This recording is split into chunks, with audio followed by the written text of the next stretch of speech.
keeps me from forgetting. Okay. You should be good to go. All right, great. And then Thanks I for doing believe it. Yeah, there's I know where to a- put. I've been putting it away every week, so I know where to put it. That's So okay. we're cool. And I believe this may belong Oh, to you as lovely. well. That's great. I'm glad to have those back. Thank you. I have to usually fight for those. Once you And then leave me I'm with gonna this leave for this one jollies, with the and that head reminds me to put it away. Okay. Good deal. It was very Thank nice you for meeting coming in. you. You're very sweet. Have Thanks. a great Saturday. Thanks. You too. Will you do this again next week? Sure, if you need me to. Oh wait, let me find out because I actually have a photo shoot next weekend. Okay. But I will let Matt know. And All right. we'll And keep in contact all I can do it. I can Huh? set it up Okay. if we need to. Okay. And I'll be glad to. I just kind of need a reminder to do it because it's not something I think about. That's I'm just fine. kidding. That's So fine. if Matt contacts me later in the week, later next week, and works it out, either you or I'll do it. Either Yeah, way. that's fine. No matter. I'll let Matt know when my photo shoot is. It may be towards the afternoon, so if that's possible, then I'll come over here and help you. No problem at all. Thank you, Karen. Have a good day.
Morning. Well, hi there, how are you? Good, you? Good. Oh, nice, you move. See, that's a good approach. This is early, isn't it? Early for me. Yeah.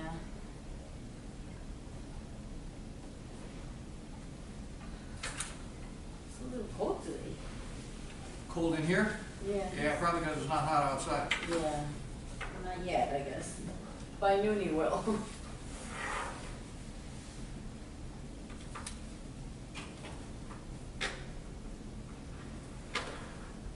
So who's gonna be out today? Three guys. Brian's gonna be out, Chad's gonna be out, and Andre, we're gonna be late, but he's gonna be out. Oh. So we're down to Three. skeleton crew. Wow. You guys will have to speak up double though.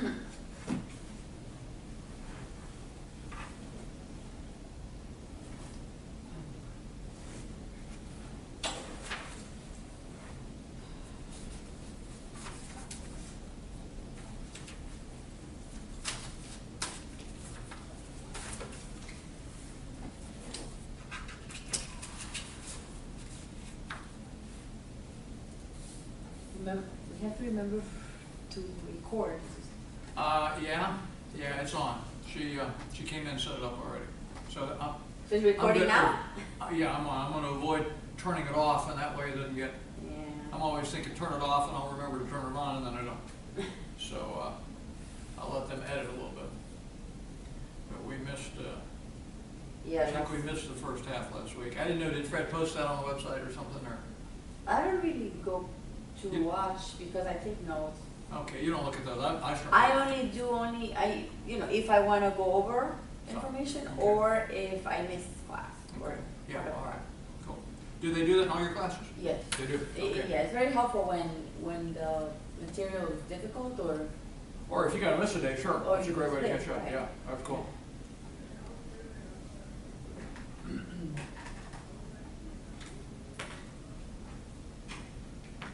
Or sometimes the classes were so early, they were at 8 o'clock before in Fort Lauderdale, that sometimes you would be so tired or sleepy, from the week, that you wouldn't pay as much attention or it wouldn't sink yeah. in. No, it's. So I would have to just go home or watch it the next day. I understand that completely. I It's- think it's a very long class for us to do 4.5, but last time I taught it, believe it or not, we did Longer. 6-hour sessions, God. which I thought were crazy.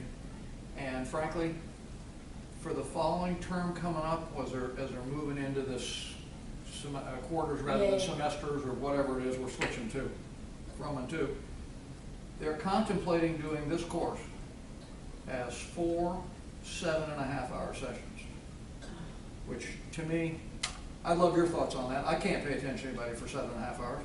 No. Not only can I not sit here and talk for 7.5 hours, but I wouldn't want to listen to anybody for 7.5 hours. It's brutal.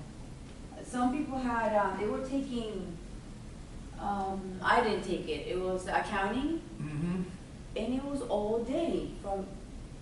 So you've already had a class like that where it was the entire day, all day Yeah, Saturday? well, I didn't, but yes, other people did. Okay, and what was their reaction to it? They said it was brutal. I couldn't hear you on that one. They said it was brutal, that it was. Was brutal? Yeah, Yeah. that it I- was just, I don't like the concept. and then that professor, his name is San Miguel.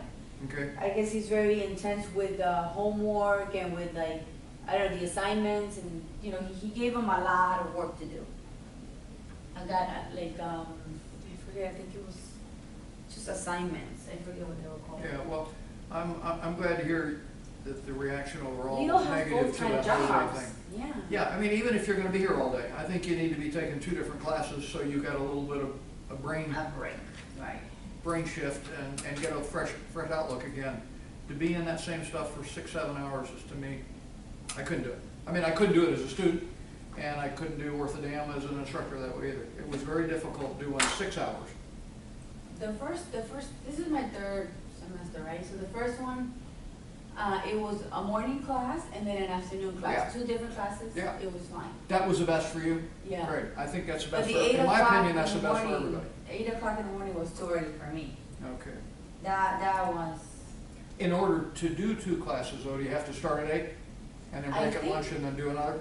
I think that's how it was, yeah. All right, okay. No, that'd be tough. Laura, how far along are you? Or how far in the program? This is the third semester. This is your third term. So you'll do the fall, and then will you graduate like at Christmas? I think I'm graduating in winter, like, After the winter, right. which means, now winter Like is, in May, kind of. okay, Winter is January to May. okay. So you'll go fall and winter, and then you'll be done? Mhm. Okay, all right. And did you already take a course at the beginning of the summer, this first half of the summer? Well, yeah, because this was spring, it's called spring 1 and spring 2. This is supposed to be summer, but they call it spring 2, but yes, They call it spring too. Yeah, I heard that, but to me, this is, I know. this is summer session. yeah. Um, It's, yes, yeah, I haven't, the only class I haven't taken was accounting. That's the only class I skipped, basically. So, is that why you're gonna have to stay that long in order to Mhm. finish everything? Even though it won't be a full load in the fall or the winter, Right. just to get the required courses done? Right. Okay, interesting. Well, I know that what you're calling winter, which is January to April Right. or something or whatever, I know they have that set up like the summer where it's a split. Yeah, no, that's it. It's gonna, I think beginning the fall is when the split starts. Where you have courses for half 8 of the weeks. term. Yeah, 8 weeks. Okay, 8 weeks and another 8 weeks jammed together as one Mhm. term. Okay, all right. Which, I mean, to me is better because you are taking less classes at a time, you know, per period, But in order to do that, you gotta have a longer class, more right? hours. Yeah. Yeah, that he didn't explain to us. Yeah, okay. He told us what the changes were gonna be, but he didn't go into how long each class was gonna be. Yeah, okay. Well, that's what I understand for the, what I call the spring. And Mhm. March and April is for this course then to have only 4 meetings total, which, of 7.5 hours each, which to me is tough. I mean, that means at the end of the second term, you gotta be given a midterm. Wow. And at the end of your 4th class only, you're given a final exam, and I just, to me, is not But I enough. thought it was an 8-week period. It's an 8-week period, but the course is only meeting every other Saturday for 7.5 hours. So you skip Saturday. I guess one course meets on this Saturday and the other Okay, course meets the okay. next Saturday, and you leapfrog each other until you've done I would rather do a morning class than afternoon class 2 classes at a time, but shorter. in one day. Yeah, shorter term. Yeah, I prefer that too. I think it's better for the instructor, because I feel like there's some hope of keeping everybody's attention for 4 hours, but Yeah, not you not lose for, it. not for After 7 that. or 8. Yeah, that's no good. Oh, I didn't know there were gonna be every other. That's what I hear. But I understand, it keeps changing. Oh, he does. Which is good though, because he is listening to us. You know, we I think that's wonderful. We I hope- complain about, you know, how classes were being taught, or the schedules, or, you know, the intensity of the classes, or, last semester was horrible. We had, what was it, I think it was, I only took 3 classes, some people took 4, and all of them were very assignment intensive. We had a group project that took a lot of our time. Yeah, I know those do, a lot of meetings outside class, yeah. And then it's hard for people to agree, people to decide. You know, I'm very easygoing, you know, this is what we decided, okay, but then some people are very hard-headed, and it's like, you know, I understand they're trying to teach us how to deal with other people, because that, in the real life, that's what we're gonna have to do. We're gonna have to deal with other people. Lots of different kinds, yeah, you bet. Right, so I get that that's the point of it, but it gets really frustrating after a while. And that was all in the Las Olas campus, you said. This is your Yes. very first time here. Mm-hmm. I mean, even right now, in the middle of this term is when we switched to here. Mm-hmm. The first half of this term, you were in Las Olas. Yes. So they just made the switch last month. I started in January. I started the program in January. Okay. So, and I started in Las Olas. And then you had some classes that were May and June, and then mine is like June to August. Mm-hmm. But that May to August is called the spring term? That's spring. Spring 1 and spring 2. Right. For those 2 parts. Okay, I got it. So there is no summer term. No. There's we call it- fall and winter and spring, which is the summer, which Right. includes the summer. I got it. Yeah, Okay. that's what they call it here. Interesting. Okay, no, well, it's all very different from when I was a student, and I had some of both, but they never matched these kind of terms. Well, it's I was an because undergraduate. As an undergraduate, I had semesters Yeah. where we came back after Christmas. It's still the same way. It's just that this is a master program, and he's kind of customizing it, I guess. Okay, well, that's cool. Because it's on Saturdays too, remember? That's another thing. Yeah, that's tough cramming them in on only Saturdays, your only class day. Right, I I understand, think because that- most people have a job during the week, right? Right. Now, tell me what you do again? Personal injury. I work with Stanger, Isco and Green in Fort Lauderdale. And doing. Paralegal, yeah. Okay, all right. Now, and which law firm did you say again? Stanger, Isco and Green. Okay, I see their ads. Mhm. I've seen them on buses or benches or Right, something. and billboards Okay, on TV. and it's all PI? Yes. And It's pre-litigation. I don't do litigation, so I you do the pre-litigation part? Does that mean mediation, stuff like that, or do. Yeah, just negotiating with the insurance company. before filing suit? Right. Okay, and then it moves to some other It paralegal moves to do to a that? litigation department. Okay, interesting. Yeah. Are you all downtown? It's actually commercial and federal, so it's My it is office- Fort Lauderdale, but it's out, northern. No, my office is inches from commercial and federal. I'm on Really? Federal Highway, right across the street from Holy Cross Hospital. Okay, well ours is in the corner, the glass building. The big That's- green glass building you're Yeah, in there? that's where I am. Okay, interesting. Well, that's very close. Yeah, I don't go to the office much anymore because I'm in the process of retiring, but that's where my office has been for about 10 years is, right, down below the subway, a little further down than the subway, The on the next same block. side. And, you're the. Where Kessler's office is? No. I'm sorry? Dr. Kessler's office? No, that's a doctor's office. Which office, say again? Dr. Kessler? South of that, further down. I know Kasner. Kasner is the orthopedist guy that treats Yeah. everybody for skiing injuries and stuff like that. Yeah. Mm-hmm. He's Okay. a sports medicine. Sports, exactly. He's And awesome. and I'm south of that. I'm further south. I'm down closer to the next traffic light, which is at Florinata. Oh, okay. Pretty close down there. How long have you been a paralegal? Like 10 years on and off, because I have been doing that, but then in between I've been helping my mom with real I estate. remember reading that you said you work with your mom, and that's what got you interested in doing real estate work? Yes, and She's a realtor, she's a broker or Yes. salesperson? just a salesperson. Okay. Yeah, but I've worked for title companies too. I don't think I wrote it in there, but I worked for title companies. I've done, I was a mortgage broker once. Like, yeah, I had my license to do loan originations.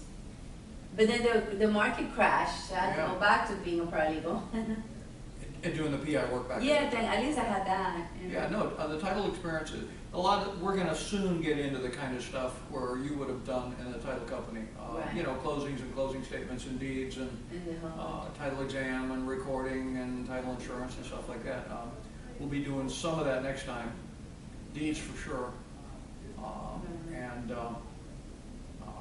we're gonna do mortgages on our last term, the day we have exams. We're gonna talk about mortgage financing and land contracts and stuff, and then have the exam at the end. But one class devoted totally to financing, which will be our last class, and then the exam. Yeah, I'm enjoying this class. Well, that's nice of you, thank you, I appreciate your input, and, it's been difficult for me because the class is so much smaller. The first time I taught it, I had 16 students, and I mean, it was nonstop questions, hands up all the time, just because there were so many people. And, this has, been harder to keep some sort of a discussion going, well, just because of fewer people, not because of the individuals, but just plain old smaller group. Yeah, the other classes, this is the first time I've seen, I see the small class. 'Cause it's always 15 of us. You've always been in bigger classes. Like And- 10 to But now, the 15. one you took early in the first half of the summer, was that a small number too? Of what I call the summer, the spring? No, because those were, no, Okay. it wasn't at all. It was, All right. it was kind of like a regular class, Okay. 15. Well, and this was kind of this class for me, this is kind of a makeup that Fred did for people who were not gonna have another opportunity, Probably. because I taught it last fall. Yeah, a lot of people from this last class Okay. had already taken it.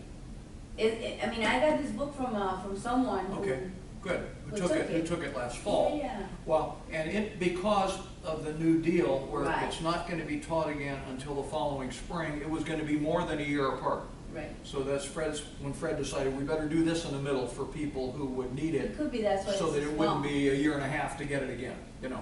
And so this, I think Fred only anticipates us doing this once a year, which will have a bigger class. This is kind of an in-between or makeup That's why. to fill the gap, yeah. Yeah, because a lot of my classmates have already taken it. Yeah, in the last fall. A Yeah. lot of people started last fall, and I guess they went Mhm. ahead and took it first time in their first. Quite a few people in that class said, They were "This first. is my first term." So you're right. So I guess a lot of people took it right out of the box. Well, let's see. I hope other folks are coming. It's 10 after 10. I was only expecting 2 more. Marielle should be here, and Alex should be here, but I'm not seeing them either. Oh, no. We might as well give it a few minutes and see if anybody else shows up. And then right now, we're taking, some of us at least, we're taking an online construction class. It's Somebody very- mentioned that and said it's good. It is And good, that but it's. that it's working out well online, that It it's, is, yeah, it's well put. Good. The sessions are well put, they're very organized. do you watch your lecture whenever you want to? So it's not a certain time that everybody No. has to tune in? He has a website, well, I guess he's signed in a website where he has all the videos there. And then, You do them whenever you want to? you do them whenever you want. I mean, you should, he gives you a schedule to follow, but you don't have to follow it that strictly. And then you have to print the PowerPoints, though. You have to do it on your own. You have to print your own, the PowerPoints that he provides to study. But I think a lot of it is very technical. There's a lot of things that we should know. Like he tells us how we should know about construction when you sit down in a meeting with an engineer, with a developer, and with everybody else, the financing, so that you know what they're talking about, which I get. Cool, It's good. yeah. You're well-rounded, you know what they're talking about, you know what a structure is, what steel frames are, things like that. But to me, some of it is way too technical. Like there's way too many details that we really shouldn't, have to go. You don't think you'd concern yourself with? You think an engineer would do that, or the architect would do that? Right, I mean, to me, it should be more of a general class than a construction, like I'm not going to be the general contractor. So I don't need to know all kinds of, like he talks about how, like fireproofing things, or how the interior should look like, and then the different types of walls. I don't know, like some things Well, it's are- interesting. Some people, though, when I taught this course in the fall, about 4 people had their GC license. They were general contractors. Right, So they either probably already knew what you were gonna know, Mhm. but they were gonna use it. If they didn't already have it, they would use the stuff they're talking about. right. What do you plan to do? What do you think you'll do? I'm in between, I do like, commercial real estate, Yeah. like, retail. I want to go into retail. You wanna do leasing, retail leasing, you think, or Well, like or building retail spaces? Building. So you'd rather get with a developer that develops a center with a Right. bunch of retail shop centers or Yes, something? or stores. Yeah, okay. Like grocery stores and stuff like that. Okay. But, and Yeah, more usually, than residential. good. No, and I have always stayed away from residential work. I just don't enjoy it. Yeah. People make silly decisions when they're doing their homes because it gets emotional. You get away from the emotional when you deal with commercial people. They're just thinking about what makes Yeah, sense, money. what's fast, the There's some- economics, but not the emotional stuff. They don't get attached to a project and are more willing, if something's going badly, to let it go. Whereas in the residential thing, people won't, Right. Or maybe they can't, but they don't. And it's, And I feel like it's a lot cleaner. I think lending itself, the finance part, is very easier, I think. Well, yeah, and some people, I think, may end up with commercial lenders. I mean, it's conceivable that with the background we're talking about here, that particularly when we get into the mortgages stuff at the back end, and then as I understand it, you all have a healthy class in finance where you learn, have you already had that finance? Okay, but you Yeah, got pretty that deep. was my first semester. You got I pretty deep learned into a it. lot. I learned a lot. I really Okay, liked yeah, it. no, that's good stuff. And some people may end up with banks as a commercial loan officer, and I think his background would be wonderful, because a lot of people don't have that. And It's a well-rounded program. I like the fact that that's the reason I like. you feel like you're getting exposure to a lot of different areas. That's why I signed up, because I see that there's all different types of, backgrounds, and you can be employed in on most of all of them. Good. Good morning. Good morning. How you doing? Good, good. Welcome. Thank you. I think we'll go ahead and do it though, as soon as you're settled in, Alex. Yeah, we're Um, just missing Martin. Alex, while you're standing up, sign this for me if you would, and give it to Laura. We're gonna have a small class today, and All right. very small.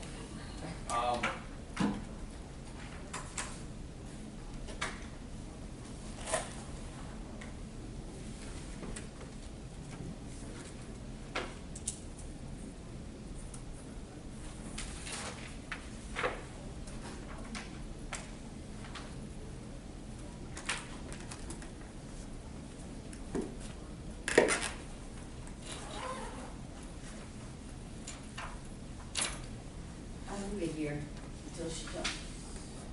Cool, thanks.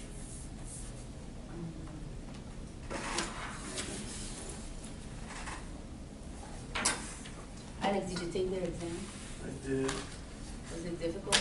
kind of. It was hard to It was not the easiest thing I've done. No. Oh, and then the exam was proctored online. It was weird. The what, I'm sorry? The construction class exam Yeah, okay. was online, with an online proctor. Interesting. How do you do that? It was weird. It was definitely weird. You have to like log on to this website and you gotta download some program, and then like I had to stop and show them my workspace like halfway through. Interesting. Because I was looking like over there for like a second. And they're like, oh, sir, we need to see your workspace. I'm like, okay, like it was. Yeah, you have to do a 360 of, Yeah. show them the 360 of your room where you're taking the exam, and show them your workspace, like your desk. Interesting. And they're watching you as you're taking it. Like the camera's on, and as you're taking it. And it was short answer essay questions. Are you answering them on your computer? Yes. At home. Does that get input, or do you print it on a piece of paper? No, it gets inputted. Totally from your computer in, without writing anything. Interesting. Right. Wow, okay, well, very interesting. No, I'll never be techie enough to get there. Let's talk about contracts. Okay. Chapter 10 is contracts in general. We're of course going to talk about real estate contracts specifically in chapter 11. But in order to understand a real estate contract, you got to have a basic understanding of general contract law. So we're not going to deal with it too heavily because it's all about all kinds of contracts. So I just want to cover the basics that you need to know of what is a contract, Yeah. so we can move on to then specifically a real estate contract. So a contract. Contract is any agreement between two or more parties containing some essential terms of what they're agreeing upon. But it's an agreement. A contract is an agreement. Agreement makes more sense of two people agreeing to do things to each other, for each other. There are 5 elements of a contract. I do want you to know what those 5 elements are. Hi, welcome. Come in. Hi, Marielle. We just started. We just got started. Let me let you get settled for a second, and then we'll jump back into. Series of Can I sit here? Take here. Is that color? Please. There's only 3 of us. You all set? Okay. Marielle, we talked about a contract is simply an agreement any agreement between two people. You keep that. I bet that's your pen, or somebody, not mine. Thank you. Any agreement between two parties to do certain things is a contract. There are 5 elements to create a valid contract. I want you to learn what the 5 elements are because they relate to any type of contract in order for it to be enforceable.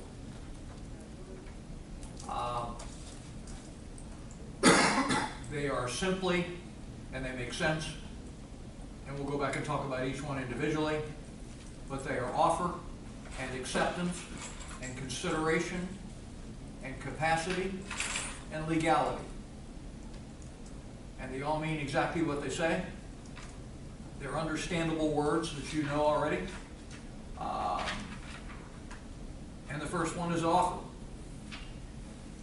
And that's pretty simple and straightforward. An offer is where one party proposes to do something upon certain terms.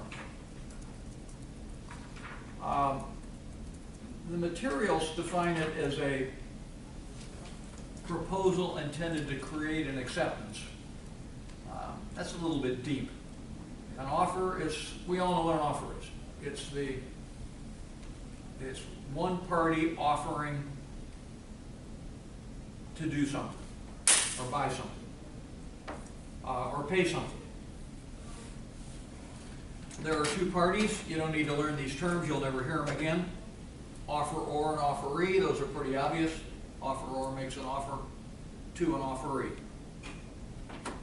You'll never hear that again. An offer doesn't really happen until it's communicated.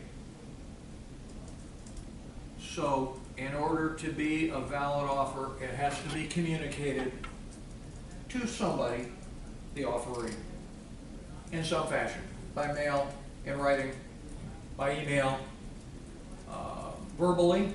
We're talking about verbal contracts too, but it has to be communicated to somebody else, the offeree. Now,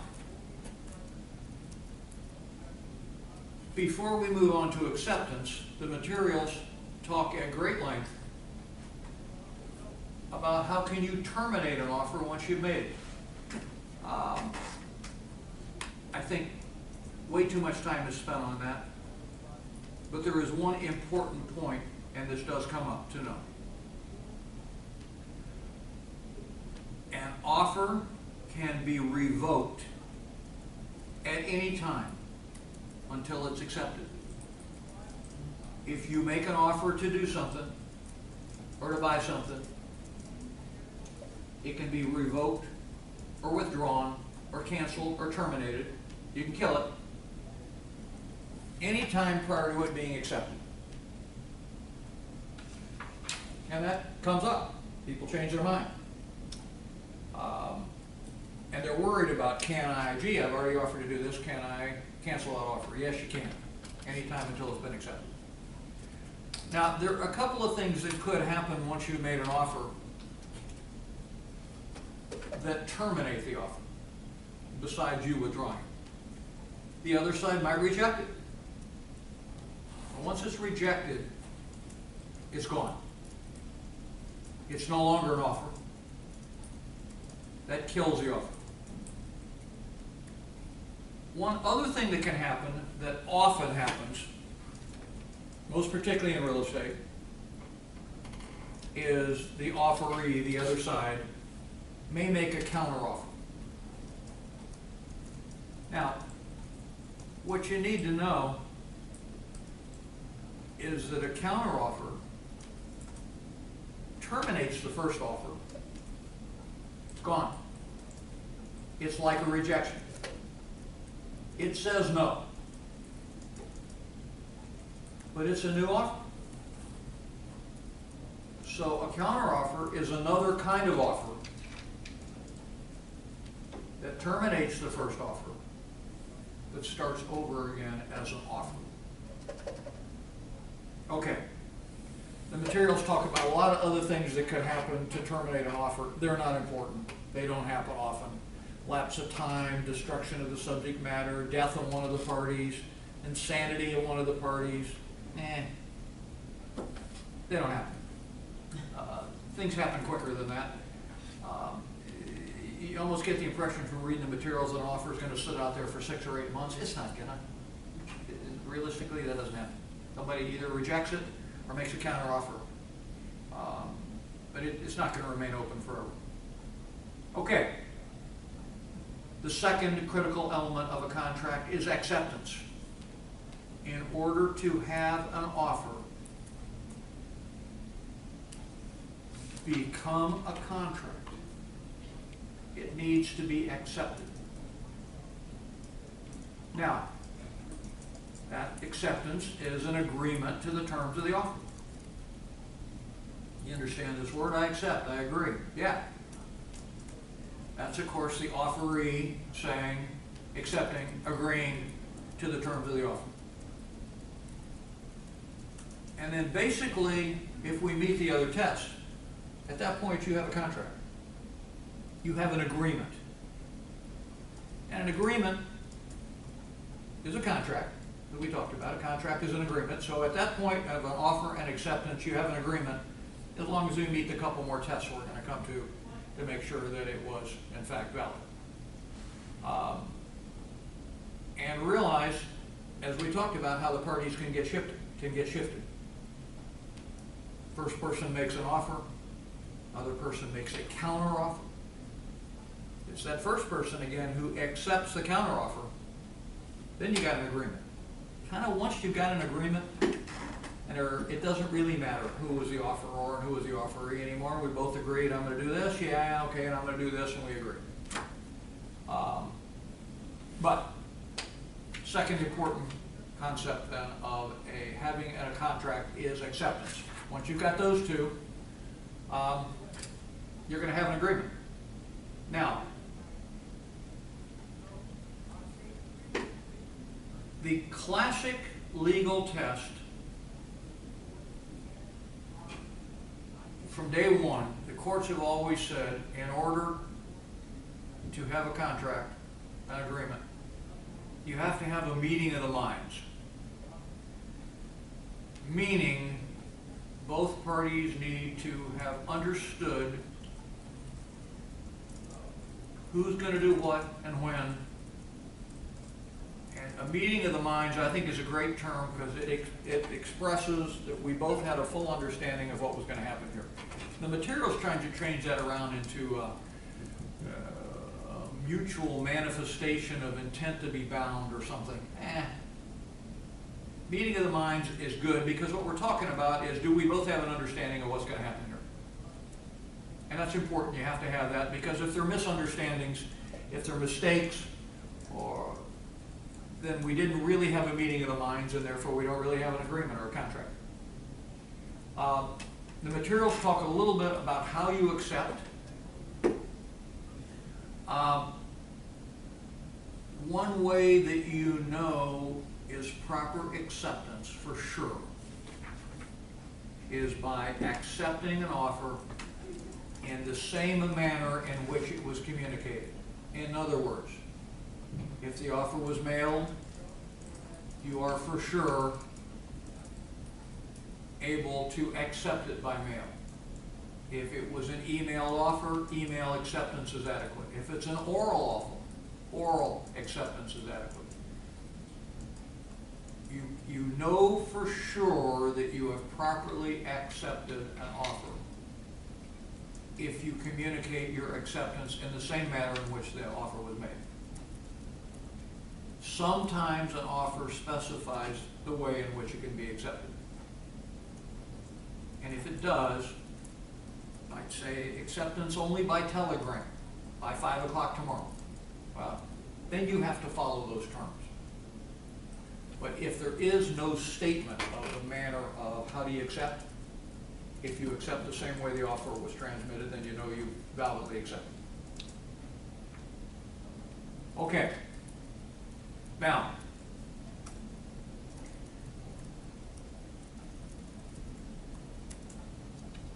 the material, the book talks again about things that could keep you from having a meeting of the minds, as we talked about.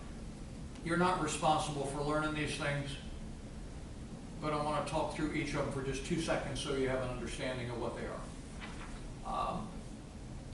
You would not have a meeting of the minds if there was fraud of any type. If there was a innocent misrepresentation, you wouldn't have had a meeting of the minds. If there was a mistake, if somebody made a mistake, you would not have had a meeting of the minds. If there was undue influence or duress, you know, if somebody was forced to accept or under pressure to accept, you would not have had a meeting of the minds. You would not have had a joint understanding of here's what we have both agreed to. So there are some things that can undermine whether or not you really have had an agreement. But you don't need to learn those. They're the types of things that might come up in a court fight over whether or not a contract is enforceable, but there's something your trial lawyer can worry about, not you. Okay. The third thing, in order to have a valid contract or a valid agreement, is consideration. Consideration basically means money, payment, but more often it's a promise to do something or pay something.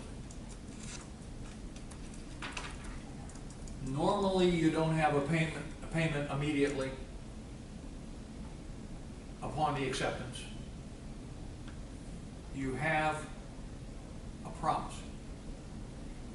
A real estate contract, as we're going to talk about in a few minutes,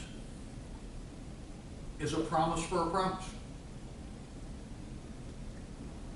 I promise to buy your property for $100,000. The person accepting it says, okay, I promise to give you a deed to my property upon your payment of $100,000. But at the time you enter into the contract, you just have promises. Promises are consideration.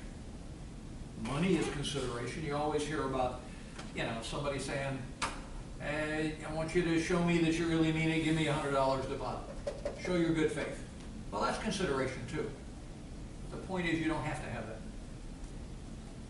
You do have to have the promise of doing something or paying something. Money now will suffice, but a promise of payment and performance later is also consideration.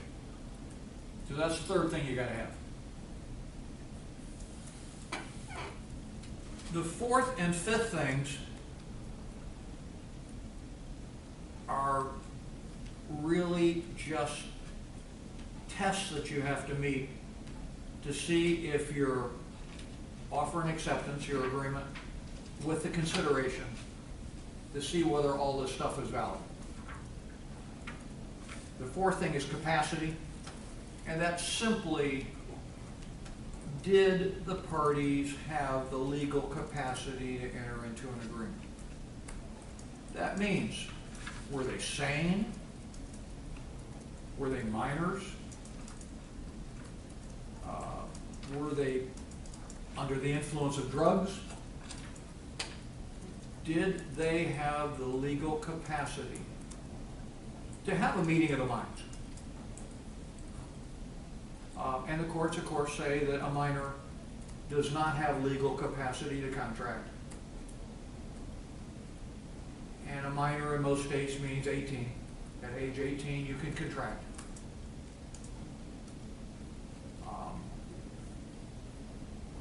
So, the parties had to have the capacity to enter into the agreement.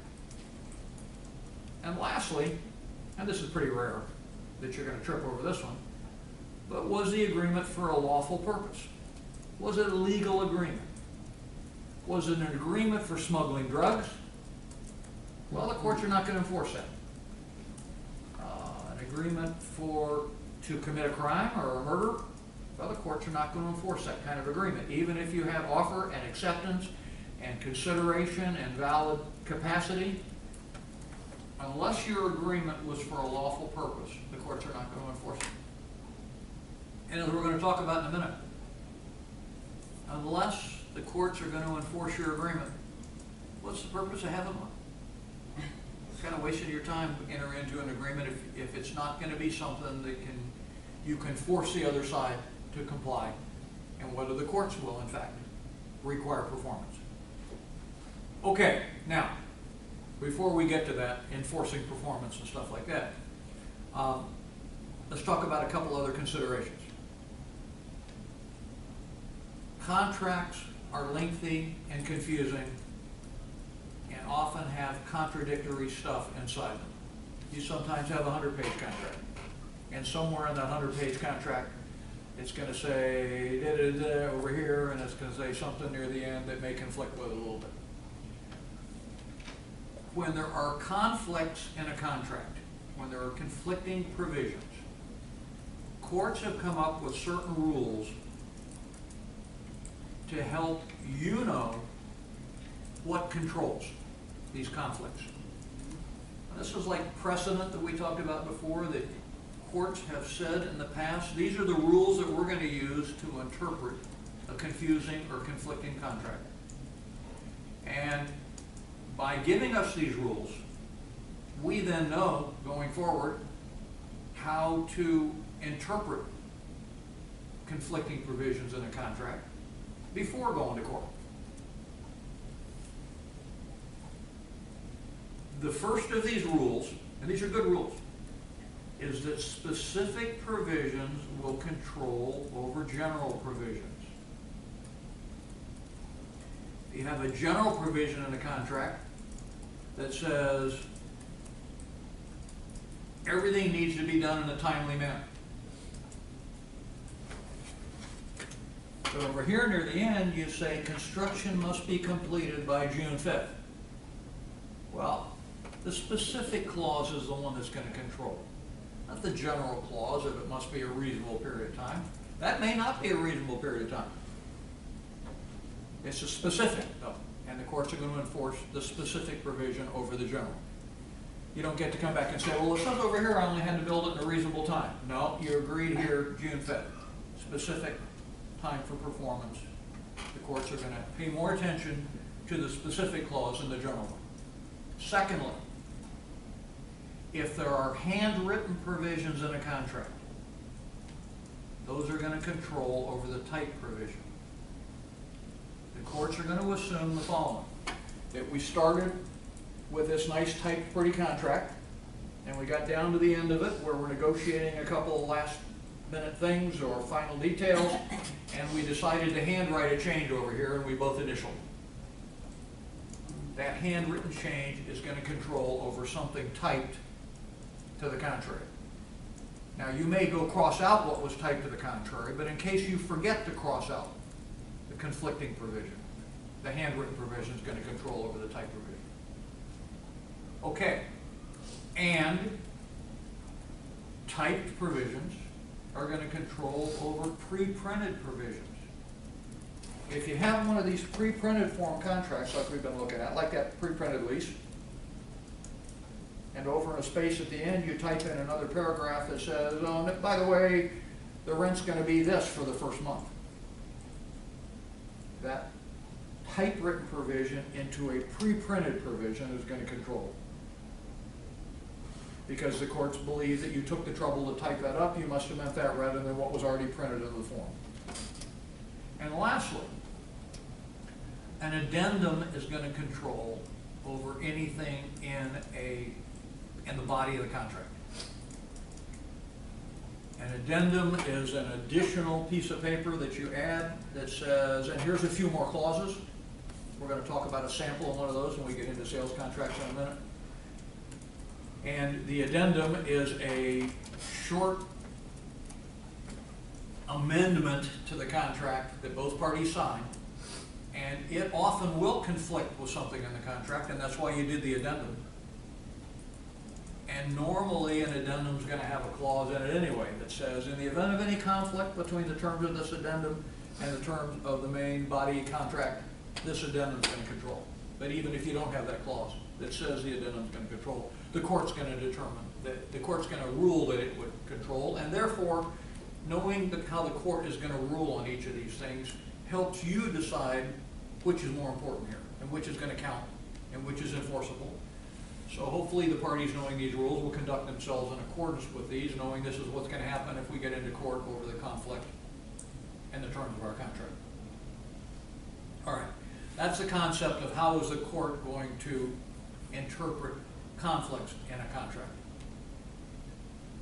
One other concept before we get to breach of contract is the concept of assignment.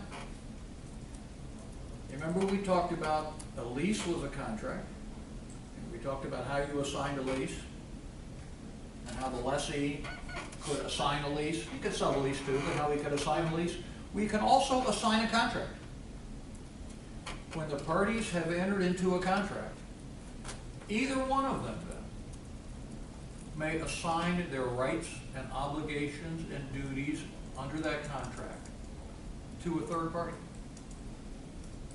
unless the contract says otherwise. And often it will. Excuse me, often a contract will say this contract may not be assigned, because if you enter into a contract with AutoNation to buy a car, you don't want them to tell you that, nope, we've transferred your contract to Friendly Ford and you're buying from Friendly Ford. Provisions of a contract will normally say it may not be assigned, but absent a prohibition on assignment, either party could assign their rights under a contract. Okay, so contracts are assignable unless they say otherwise. Now let's talk about if something goes wrong. That's a breach. When either party breaches a contract, they fail to perform their obligation under the contract. You agreed to do something and you didn't do it. What happens? Well, we're going to talk now about the remedies. What will a court do about it if a contract is breached? But before we talk about that, let's talk about when you could bring an action for breach of a contract. It's possible, not only possible, it's normal, that performance under a contract is due sometime in the future. Under our real estate case, I agree that in 2 months we'll have a closing and I'll give you a deed and I'll sell you my house. And the other side says, yeah, I agree, in 2 months I'll show up at the closing, I'll buy your house, I'll bring the money. That's an agreement. What that normally would mean that in order for a party to breach the agreement, under our example, you'd have to wait 2 months for there to be a breach.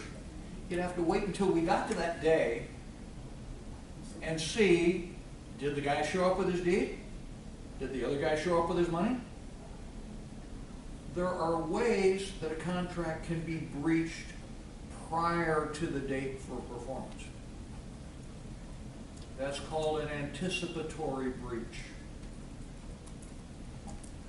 That's an early breach of the contract. It's even before performance was due, it's clear somebody was going to breach when we got to that date. Isn't that when they say renege or renege? I'm sorry, I didn't hear you. There's a word called renege, like Well, renege is any time that somebody says, I'm not going to comply with my obligations under a contract. It's candidly, I don't think it's legalese, but we all use that word. Right. And to renege is to say, I don't care what I agreed to do, I'm not doing it. That is a form of anticipatory breach. If we agreed to have a closing in 2 months, and 2 weeks later the buyer said to the seller, I don't care what I agreed to, I don't like your house anymore, I'm not buying it, and I'm not going to be there at the closing.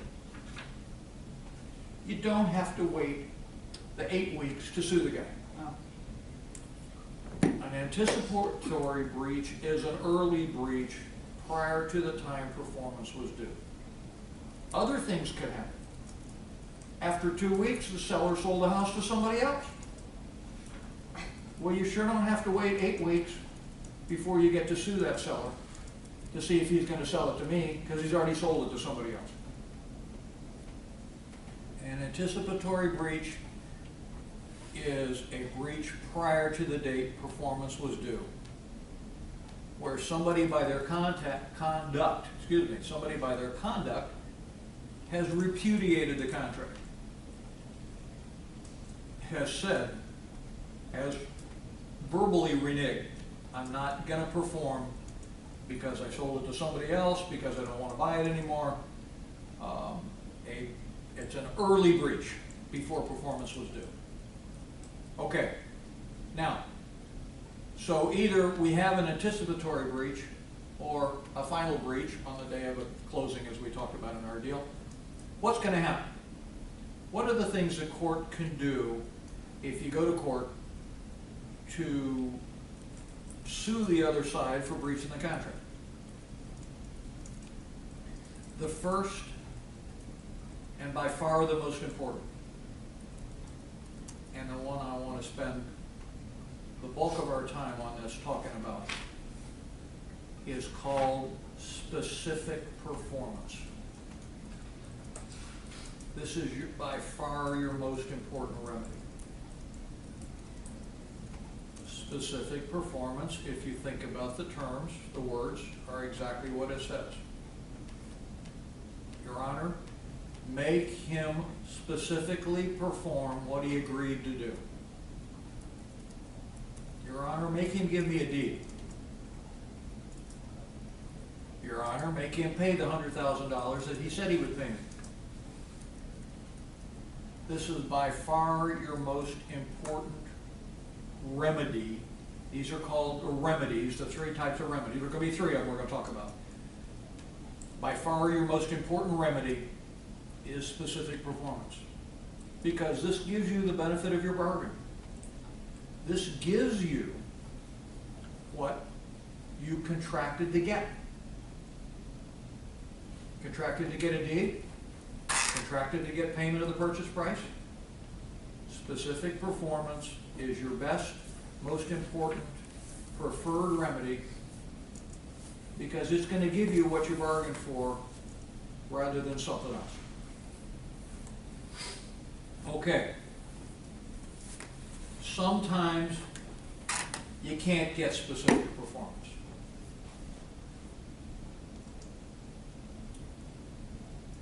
If, as in under our example,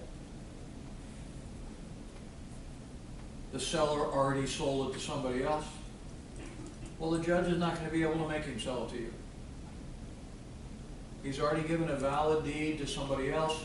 They paid their money. They moved into the property. They didn't do anything wrong. The court's not going to displace them. The court can't give you specific performance, for example, if the seller has already sold it to somebody else. There are 2 things, though, this court might be able to give you. They might be able to give you what's called rescission. And rescission applies to all kinds of contracts. And rescission cancels the contract and puts the parties back in the same position where they were before the contract was entered into. Well, under our example here, if seller went ahead and sold to somebody else, we can't really do that either. We can cancel the contract. So the buyer, you could get your deposit back. But we can't really put the parties back where they were before the contract was entered into, because back then the seller owned the property, he doesn't own it anymore. There are situations, though, in real estate transactions where rescission could work. If the seller agreed, for example, the buyer could go into possession early, you can go ahead and move into the house before our closing. The court could cancel a contract and put the parties back in the same position. They would then tell the buyer to move out of the property, put the seller back where he was with his empty house before the contract, and maybe give the buyer his deposit back. Put the parties back where they were before they ever entered into the contract. That's a possible remedy, but it doesn't always fit the facts. Sometimes it won't work and it won't do you any good to be suing for rescission, to say, Your Honor, tear up my contract and put us back in the same position. In that case, we fall down to the final and perhaps least adequate remedy, which is damages. Your Honor, make him pay me the amount that I have been damaged by his breach of the contract. What's the loss? What's the cost? If the house was worth $120,000 and he sold it to somebody else, and I was going to get to buy it for $100,000, then Your Honor, make him pay me $20,000. I was going to make a $20,000 profit on that house. I was going to flip it for $120,000. I had somebody lined up to buy it for $120,000. Once he sold it to me for $100,000, I had another contract lined up to flip it for $120,000. So I was going to make $20,000. But Your Honor, he sold it to somebody else. Make him pay me that $20,000. Those are my damages. That fits. That works. We can't have rescission, we talked about, to put the parties back in the same position. But we can have damages. Or buyer hires an architect, draws up all kinds of plans for the property, all the work that he's going to do to change it, beautify it, improve it, and then the seller refuses to sell. Well, at a minimum, the buyer is out all those architectural fees, so make the seller at least pay for the damages the buyer incurred. And you can turn it around the other direction, where a buyer refused to close. Seller has already gone and moved to Philadelphia and moved all his belongings to Philadelphia, and the expense of moving and acquiring other housing, and then the buyer refuses to close. Seller has some damages. Out-of-pocket money paid or potential profit loss, something you can convert to dollars, is damages. So, 3 things can happen if a contract is breached. 3 types of remedies that a court might give you. Hopefully give you specific performance, make the other side do what they said they'd do. If the facts fit, maybe you can have rescission. Maybe the court will tear up the contract and put you both back where you were before you entered into it. But if that won't work, order the other guy to pay me damages for my loss as a result of his breach. Those are the 3 types of things a court can do for a breach of contract. And we can fit them into the real estate context with examples as we talked about, but you can fit them into all other contexts of contracts too. The guy agreed to mow my lawn for $20. He didn't. Well, it cost me $30 to have it cut. Your Honor, make him at least pay me the $10 that it cost me extra because he didn't perform. All kinds of contracts can have those types of damages. Now, sometimes it's going to be hard to determine what the damages will be. Sometimes the parties agree in advance and stipulate right in the contract.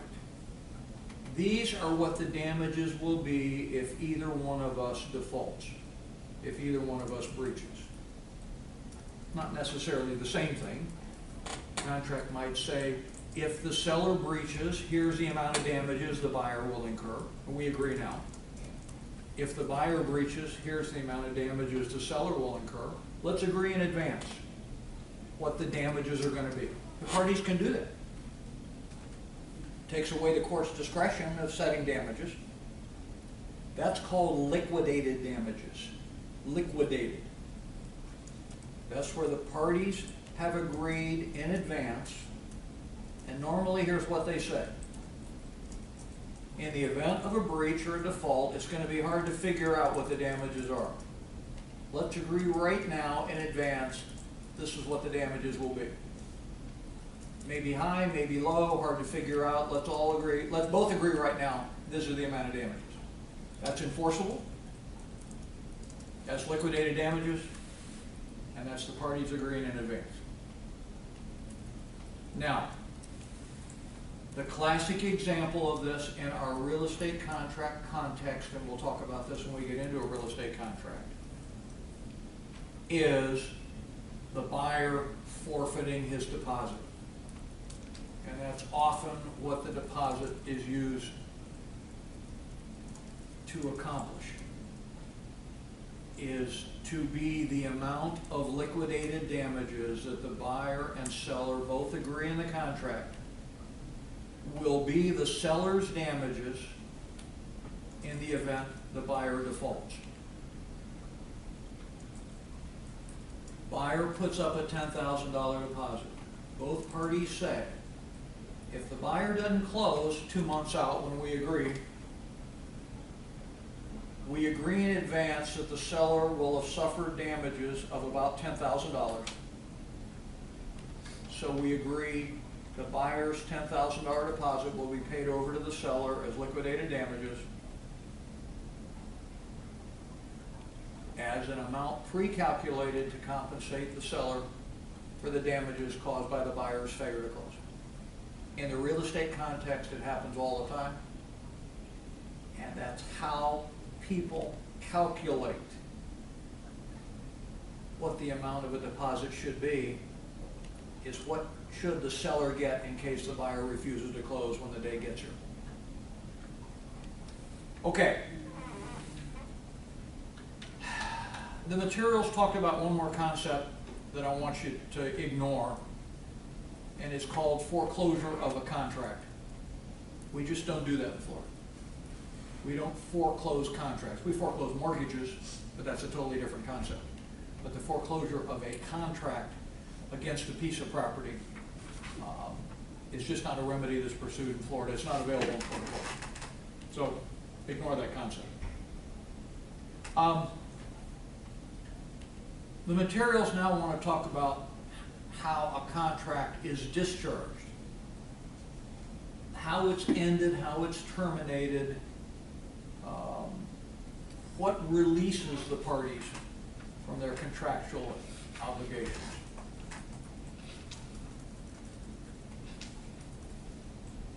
There are a couple of very complicated, sophisticated legal concepts discussed next, and you're not responsible for learning. Novation is the first. That's real tricky and complicated. That doesn't happen very often. Accord doesn't happen very often, and it's a overly complicated concept. But what does happen very often is satisfaction. Satisfaction is the parties satisfy their obligations under the contract. When both parties have satisfied their obligations under a contract, the contract is over. Both parties are released. There's no need for an agreement anymore. Both parties have satisfied their obligations. That's what normally happens if you're going to have the release of a contract, is the parties satisfy their obligations. That's assuming there wasn't a breach. If there was a breach, we're never going to have a satisfaction. Somebody, of course, didn't satisfy their obligations. But assuming both parties satisfy their obligations, that's how the parties discharge a contract. Now, that is a discharge of a contract accomplished by something the parties do. There are other ways that a contract can be discharged. And those other ways happen by operation of law. So what we talked about first, therefore, is discharge of a contract by operation of the parties, by something the parties do. and then we'll talk about by operation of law. And these are things that the parties didn't do, but facts or the law discharge the parties from the contract, such as a law is passed making the subject matter of your contract illegal. We talked about the contract had to have legality of purpose. Well, if the purpose becomes illegal, if suddenly the law is passed that says you may no longer maintain a casino in Broward County, well, then a contract to build a casino is no longer going to be enforceable. You're going to be discharged by operation of law. A house is destroyed. Well, we can no longer have a contract to have a closing and sell a house if the house is destroyed during the term of the contract but before closing. Now, normally a contract talks about that and addresses that. That's a big deal here in Florida because of hurricanes. Happens a lot. Happens a lot now. If this time of year you have a sales contract and sometime between the time of the contract and the time of the closing you have a hurricane and the house blows away, or fire, or earthquake, things that could destroy the subject matter of the contract. Well, that's not by operation something either one of the parties did to discharge the contract. It's called by operation of law. The law didn't do anything there either, but the point is the parties didn't do it. Something outside the action of the parties discharged the contract. And that's it. That's it for our discussion of the general concepts of contract law. I want to review for 2 seconds because we're going to then apply these things to real estate contracts. We have the 5 elements of a contract: the offer, acceptance, consideration, capacity of the parties, and a lawful purpose. Then you've got a valid contract if you meet all those tests. And we talked about breach of a contract and what happens if somebody doesn't perform.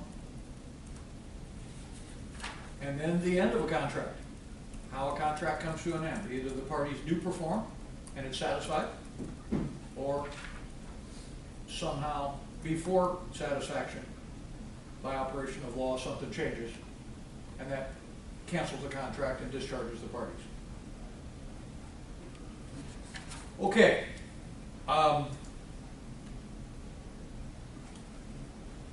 Let's talk about real estate contracts.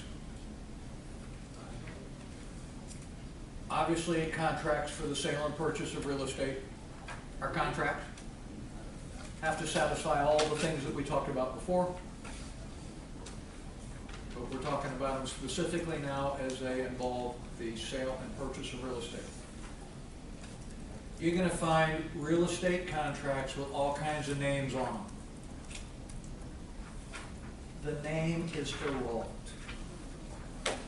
You'll see a real estate purchase agreement, a real estate purchase and sale agreement, a real estate sale agreement, a deposit receipt and contract for sale and purchase. In the old days, somebody would sign a receipt for the buyer's deposit and they called it a deposit receipt. And any number of people got hoodwinked into signing contracts by being told, oh, this is just a receipt for your deposit. See, it says deposit receipt. And how could you not know that it's 10 pages long and that receipts are not 10 pages, that there's other stuff in here? But that is where you find a contract for sale of real estate. They're often going to say agreement. They don't necessarily say contract. Usually they are, in fact, going to say agreement. Here's what it is. It is a written agreement where a seller promises to sell by conveying the property by a deed, and the buyer promises to buy and to pay a specified purchase price. And normally they're going to have, say when, they're going to have a date for performance. And it's going to be, and you'll see why now, It's going to be a written agreement. And it has to be a written agreement. We have oral contracts we talked about before. There are all kinds of oral contracts, but there are no oral contracts for real estate. Real estate contracts have to be in writing.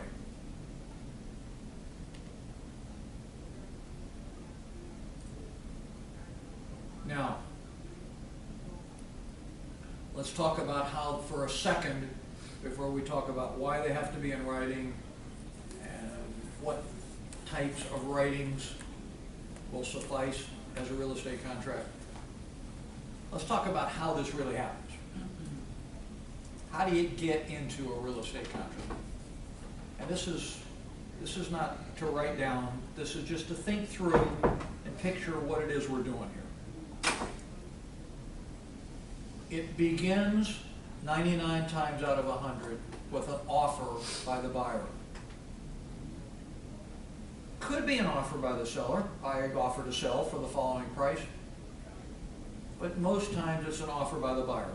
The buyer says, I offer to buy your property for such and such a price. The seller either accepts or rejects. We talked about all these concepts before. Or most often, counter offers. And how that happens is, the seller takes that contract and he makes some changes in it. First thing he usually does, he changes the price. Right away we got a counter offer. Says, no, not 100,000, 125,000. Crosses out the 100, puts 125 in initials. We got a counter offer. And no, I'm not going to agree to close next week. I need time to move. Changes the closing date to 2 months away rather than 2 weeks away. May change some other terms. But that's practically how this happens. An offer and a counter offer. And that thing may go back and forth 3 or 4 times. Buyer crosses it out, no, 110. Seller crosses it out again, no, 115. Pretty soon we get to somewhere that they're both happy. And pretty soon we get to a closing date that they both agreed will be a good closing date. Enough time for the seller to move, soon enough for the buyer to get his kids in here before school starts. And you work out all these terms, and finally, when all these things have been agreed upon, then we have a contract. Often it's a hell of a mess with all these things crossed out in initials, etc. Practically, though, that's how it happens. And even, that's virtually always how it happens in a residential deal. And sometimes that's how it happens in a commercial deal, too. Sometimes there are different ways of doing commercial deals that we'll talk about, but it can easily happen that simply in a commercial real estate deal, too. Offer, acceptance, counter offer, and ultimately agreement by both sides. And with the things we talked about before, with capacity, the parties had capacity, with consideration, promise to pay money, with the legal purpose, sure it's legal to buy and sell a house. So all the tests we had before, you meet all these tests, you got a valid real estate contract. Okay, now, we talked about the statute of frauds in leasing. The statute of frauds is what said that a lease for a year or more had to be in writing. The statute of frauds goes further to say any contract for the sale of real estate or the purchase of real estate must also be in writing. That's called the statute of frauds. We have it in Florida. It got its name in Old England, the statute of frauds, to prevent fraud. That's why we have it in writing, is to prevent fraud. We have it in Florida, and it says real estate contracts must be in writing. You can't have a verbal handshake like you can for a car or a boat. Real estate's got to be in writing. We're going to talk about signed by the parties. Now, the statute of frauds says that in order to be a contract for real estate, you need a written memorandum. These are the basics. What are the least things we can do in a contract to have it constitute a contract?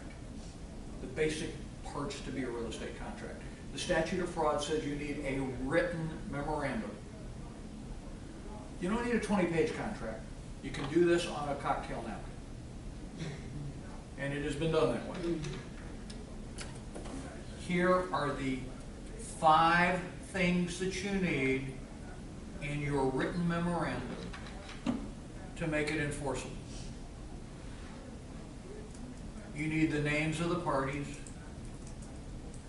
Who's the buyer, who's the seller. You need a description of the property. What property are we talking about here? They're going to get specific, street address, legal description, etc. What's the purchase price?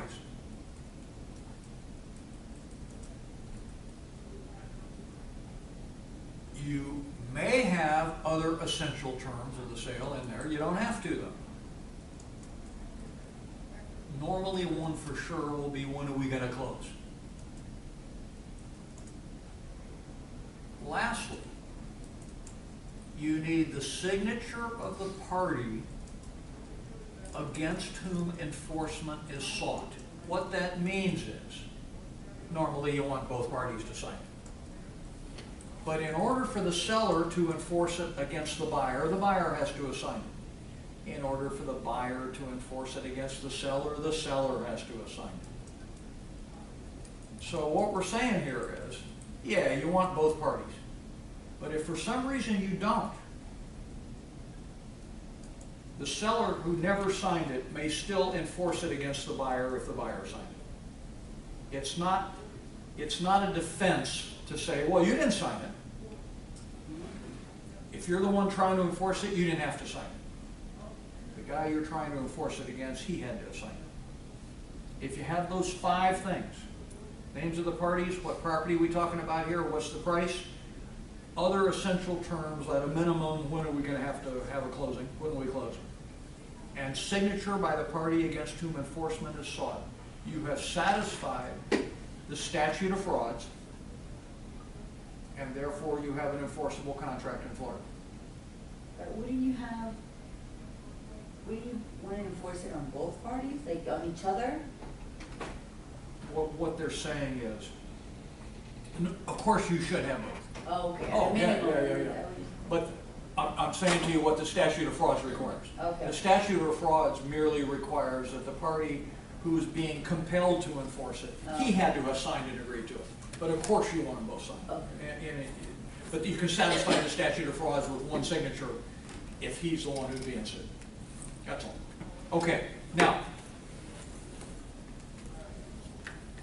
I want to talk for a minute about something that I consider to be hugely important, but the book didn't talk about it at all, to my great disappointment. And that's called a letter of intent. Lots of commercial deals today are done by a letter of intent. And a letter of intent is simply a letter agreement between the buyer and seller outlining the basic terms of an agreement,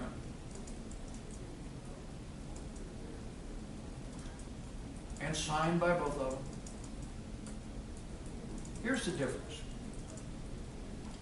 A letter of intent says there's going to be a long contract to follow, and we both agree we'll sign a contract containing these terms. But we both agree right now that neither of us is bound by this letter of intent. We'll only be bound when a formal contract is signed. That's the difference.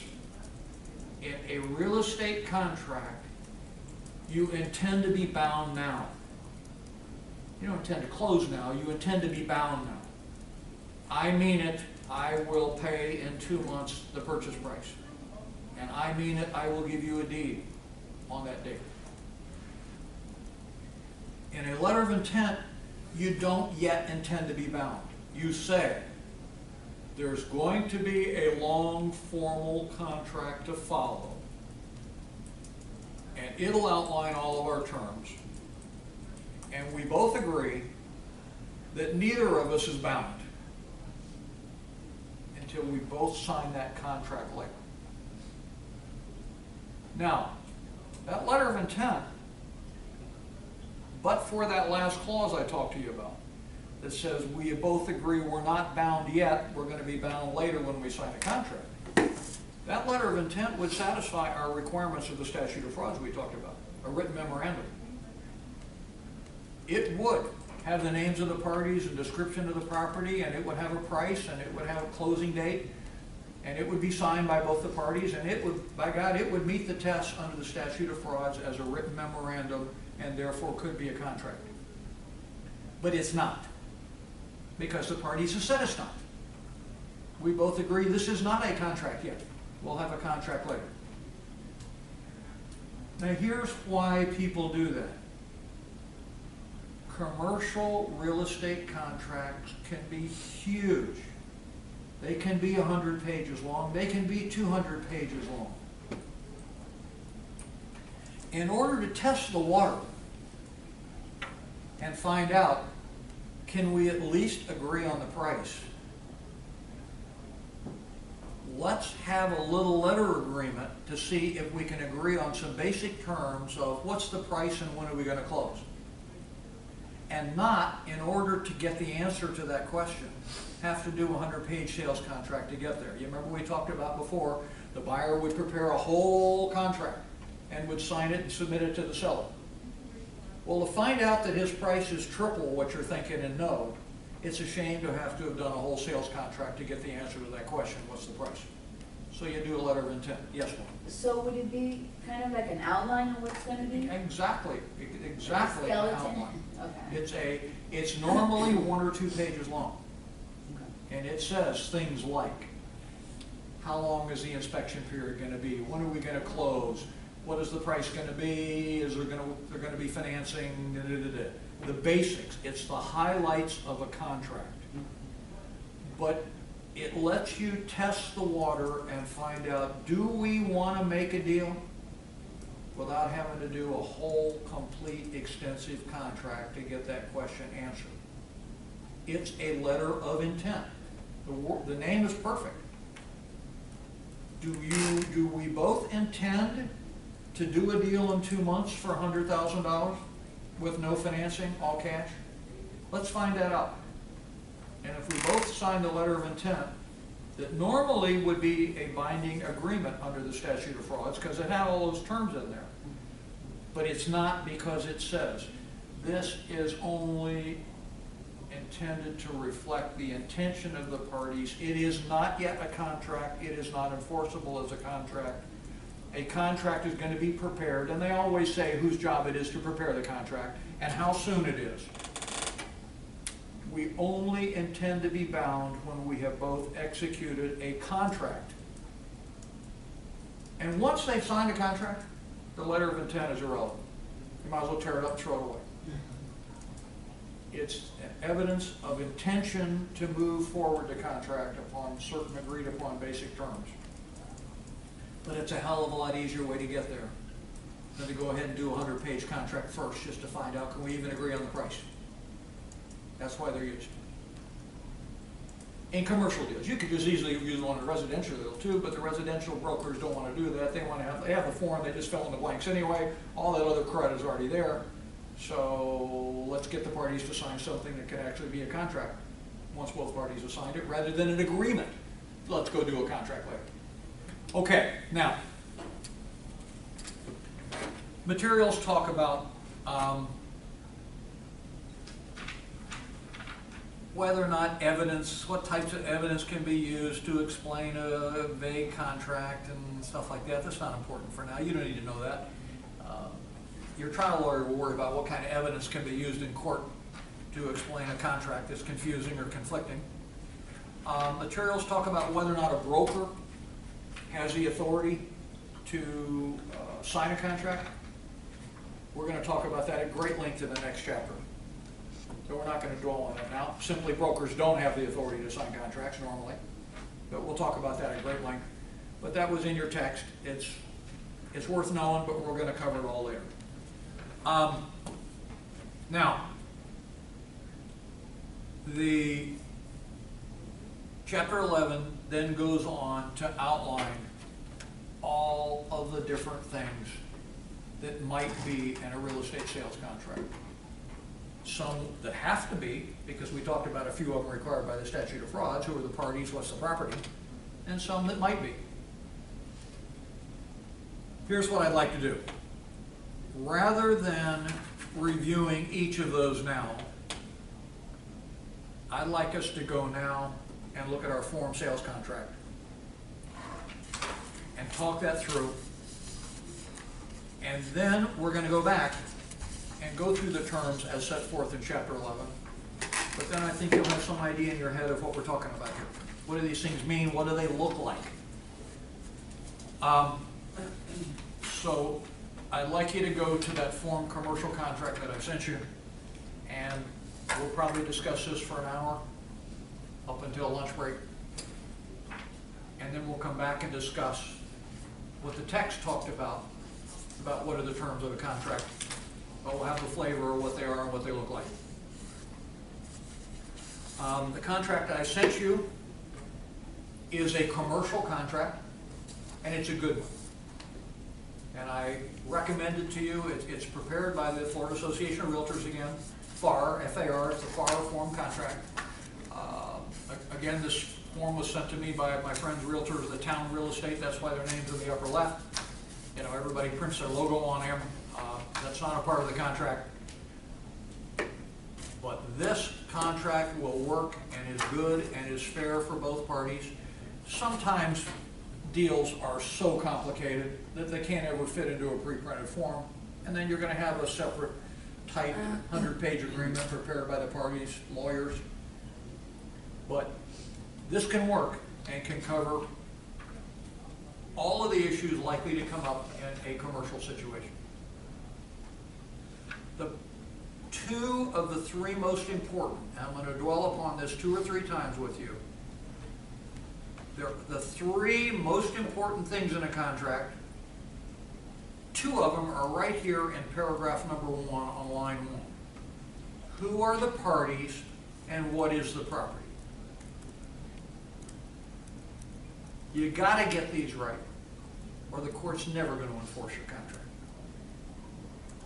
Who are the parties? You fill in the name of the buyer on the first line, and on line number 2, you fill in the name of the seller. Who are the parties? Buyer and seller. Hugely important, pretty simple. You can't overlook it, but you got to state it. And what is the property? Lines 3 through 9 talk about what are we agreeing to buy and sell here. As you see, buyer, beginning of line 2, agrees to buy, and seller on line 3 agrees to sell. What? The description of the property. You're going to have a street address. You're going to have a legal description. And we're going to talk in another chapter about what's a legal description. But you don't describe real estate by street addresses. Street addresses change. They change